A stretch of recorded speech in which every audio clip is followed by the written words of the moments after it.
275기 지정 트랙지 추천을 하도록 하겠습니다. 이 화면을 보시면 여러분들도 짐작하다시피 오늘은 서울의 북쪽, 좀 많이 북쪽에 위치한 포천 명성산을 추천하려고 합니다. 이곳은 이 지도에서 보시면 아실 수 있겠지만 개성보다도 더 북쪽에 있어요. 여기 산정호수라고 되어 있는 곳이 명성산이거든요. 그래서 옛날에 이제 38선 이북에 있어가지고 북한 땅에 해당이 되는 곳입니다. 이 서울에서는 한 1시간 반 정도 걸리는 지역이고요. 근데 이렇게 멀매도 불구하고 워낙 교통편이나 접근성이 좋기 때문에 여러분들께 추천을 하는 것입니다. 한번 확대를 해보겠습니다. 보시면은 우리가 자주 갔었던 백운산, 그리고 광덕산, 조금 옆으로 가면은 성룡산 근처에 있는 산이고요. 굉장히 이제 위에 올라가시면 이제 경기 북부의 산군들이 잘 보이는 곳이라고 볼 수 있겠습니다. 여기는 옛날에는 이제 우름산이라고도 했다고 합니다. 우름산이라고 했던 이유는 왕건에게 쫓겨서 피신하던 궁예가 이 산에서 이제 죽었거든요. 그래서 궁예가 망국의 슬픔을 통곡하자 이 산도 같이 따라 울었다라는 설이 있어서 어, 이 산을 우름산이라고 합니다. 이거를 지금 한자로 표기한 게 명성산이라고 합니다. 그리고 이곳은 이제 한반도 아까 보셨다시피 북쪽에 있지 않습니까? 한반도의 남과 북을 가르는 군사적 지리적 요충지입니다. 그리고 이제 한국 전쟁 때는 이곳이 치열한 전쟁의 장소가 되었습니다. 그래서 보시면 여기 명성산 억새 축제가 유명하지 않습니까? 명성산 하면은. 근데 이 유명한 억새밭도 옛날에는 울창한 이제 숲이었다고 합니다. 하지만 이곳에 이제 포화들이 많이 떨어지면서 이제 숲이 망실이 되었고 그 자리에 이제 억새 같은 것들이 이제 피어났다라고 합니다.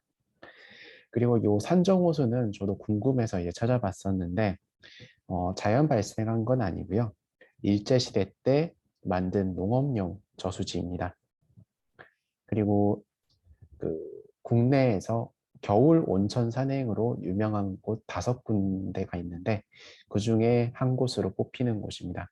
이 근처에 뭐 하나콘도나 신북 온천 이렇게 이제 휴양을 할 수 있는 어떤 리조트나 그리고 온천들이 있어서 겨울 산행 후에 피로를 풀기에도 굉장히 적합하다 이렇게 보실 수 있겠습니다. 그럼 맨 먼저 이곳에 접근하는 방법을 알려드리겠습니다. 바로 광역버스로 한 방에 갈 수가 있는데요. 1386번 버스를 타시고 도봉산역 광역 환승센터에서 이제 버스를 타시면 1시간 한 40분 정도 걸린다 이렇게 보실 수 있겠습니다. 그래서 굉장히 좀 쉽게 왔다 갔다 하실 수가 있어요. 시간표를 한번 보겠습니다.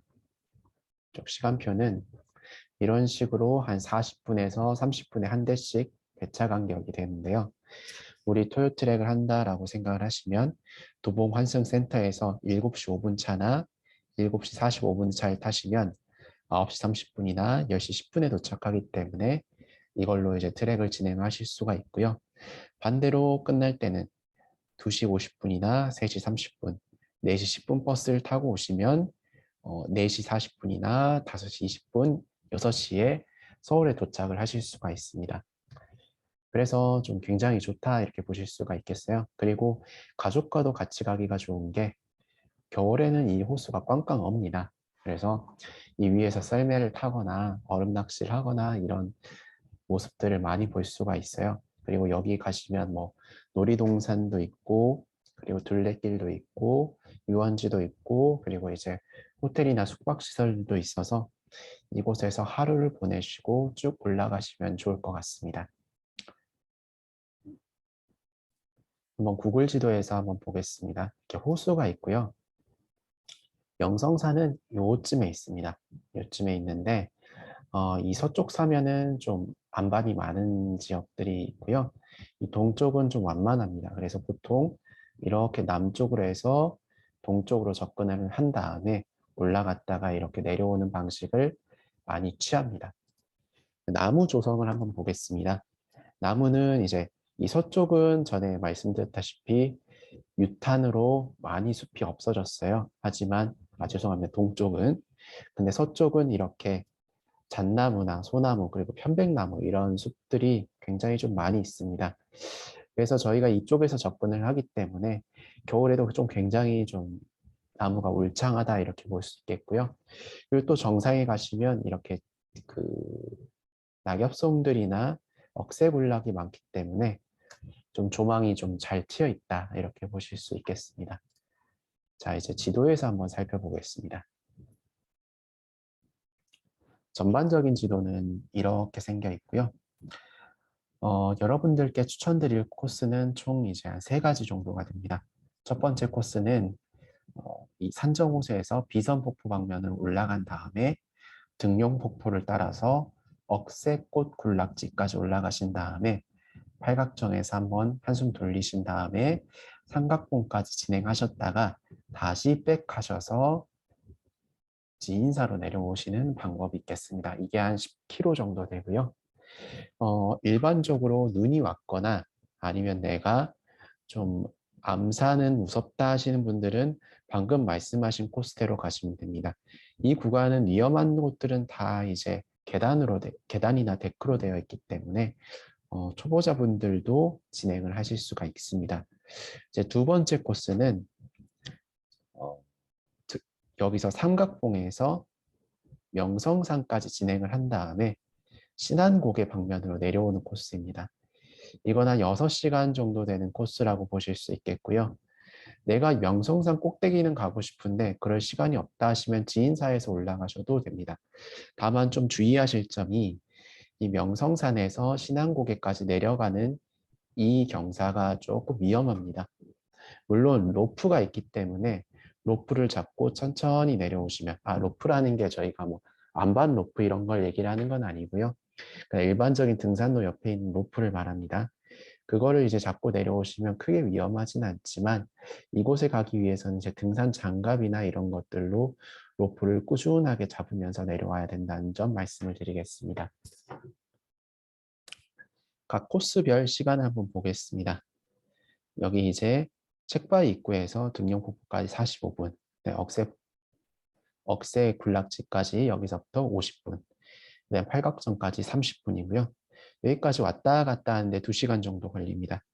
그리고 지인사로 하산하는데 한 2시간 정도가 걸리기 때문에 아까 말씀드렸던 삼각봉까지 왔다 갔다 하시는 것도 천천히 가시면 6시간이 조금 넘을 수도 있습니다. 그리고 여기 보시면 아까 말씀드렸던 2가지 코스 외에 다른 코스가 하나 더 있는데요. 여기 보시면 궁예능선이라고 있습니다. 그래서 여기 맨 위에 있는 강포 3교에서 궁예능선을 따라서 명성산 정상을 따라서 책바위 쪽으로 이렇게 내려가는 코스를 여러분들께서 활용을 하셔도 괜찮을 것 같습니다. 약간 종주 코스라고 보시면 되겠고요. 가장 좀 상급자 코스입니다. 여기 보시면 조금 더 궁예 능선이 잘 보이시죠? 그래서 1번 코스는 아까 말씀드렸다시피 억새꽃밭을 지나서 원점회귀 하는 코스, 2번째 코스는 신안고개로 가는 코스, 3번째 코스는 궁예 능선에서 시작하는 게 낫습니다. 이렇게 해서 이쪽 산정호수를 내려오는 방법. 그리고 이제 비선폭포에 보시면 이렇게 여우봉으로 가는 이제 표지판이 있는데 겨울에는 여우봉 방면으로 가는 것은 좀 위험하기 때문에 여러분들께 권장을 하지는 않습니다. 그래서 조금 더 보기 쉽게 도식도로 그리자면은 1번 코스는 이렇게 원점 회기. 그리고 2번 코스는 조금 더 길게 돌겠죠. 그리고 3번째 코스는 요 뒤쪽으로 궁예 능선을 따라서 갔다가 이쪽으로 돌아오시는 게 되겠습니다. 그리고 산정호수 둘레길 자체도 한 3km 정도 되기 때문에 이 코스도 염두는 해두셔야 됩니다. 여우봉 방면은 아까 말씀드렸다시피 겨울철에는 생략하도록 합니다. 조금 더 이제 자세한 그 지도고요. 여기 보시면 철다리, 철다리, 철다리, 그리고 계단, 계단, 들이 있습니다. 그래서 철다리와 계단들로 위험한 코스들은 좀 되어 있습니다. 그리고 아까 말씀드렸다시피 여기 산안고개에서 수문폭포 그리고 명선산까지 수문계곡으로 따라가는 길은 조금 위험하니까 마음의 준비를 하셔야 됩니다. 그리고 아까 말씀드렸다시피 위에 올라가시면 조망이 좋아요. 그래서 눈이 왔다고 해도 굉장히 좀 멋있는 풍광을 볼 수 있습니다. 억새군락지는 겨울철에도 보시면 아주 멋있죠. 겨울철에도 굉장한 풍광을 자아냅니다. 이건 억새군락지에 있는 데크고요. 그리고 아까 말씀드렸던 팔각정, 그리고 팔각정에서 지속이 되는 이 능선길입니다. 이건 눈이 많이 왔을 때 모습이고요. 최악의 조건을 가정한 이제 사진이기 때문에 이 점을 염두에 두시면 될 것 같습니다. 이상으로 종합을 하자면 이 명성산은 서울에서 좀 굉장히 좀 멀고요. 그 다음에 공기는 되게 깨끗한 편입니다. 관광지도 국민관광지이기 때문에 잘 되어 있어요. 그리고 100대 명산 순위로 따지면 항상 20위, 30위권 안에 드는 좀 많이 유명한 산입니다. 그래서 여러분들께서 가보신 적이 없다면 한 번쯤은 꼭 가봐야 될 산이기도 하고요. 그리고 아까 말씀드렸다시피 이 거리에 비해서 굉장히 접근성이 좋습니다. 그래서 이번 겨울에 가을에는 사람들이 굉장히 좀 많거든요. 그래서 겨울에 한번 다녀오시면 좋지 않을까 생각을 하고 있습니다.